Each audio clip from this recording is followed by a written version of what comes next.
Officiellement, la tournée américaine, européenne et africaine qu'il a annoncée mercredi depuis les États-Unis où il se trouve actuellement vise à remercier en personne les Gabonais de l'étranger s'étant mobilisés pour sa libération, mais l'initiative de l'opposant laisse plutôt penser qu'il prépare le terrain pour 2023, d'autant qu'il appelle de nouveau explicitement à la fin du régime en place.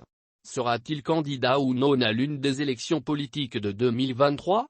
Depuis sa sortie de prison en septembre dernier, Bertrand Zibiabeg entretient le flou sur sa position, bien qu'il avait déjà annoncé qu'il prendrait son destin en main après une période d'écoute et d'introspection. Ce moment est-il arrivé ? Si rien ne permet de l'affirmer, la déclaration faite par l'opposant ce mercredi 16 novembre laisse penser qu'il prépare désormais le terrain pour les prochaines joutes électorales au Gabon. Depuis New York où il se trouve actuellement, l'ancien soutien de Jean Ping annonce en effet une tournée dans plusieurs villes des États-Unis, d'Europe et d'Afrique.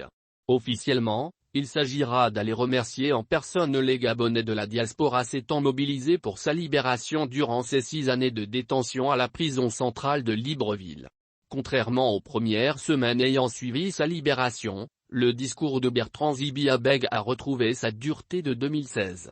Il assure notamment que des apatrides, des hommes arrivés de nulle part sont en train de piller notre pays sans vergogne. Aussi, appelle-t-il ses compatriotes de l'étranger qu'il dit cantonnés à des petits boulots hors de leur pays à changer la donne. Non, cela ne peut plus continuer. Cela ne peut plus durer. Il faut qu'ensemble nous trouvions une solution définitive.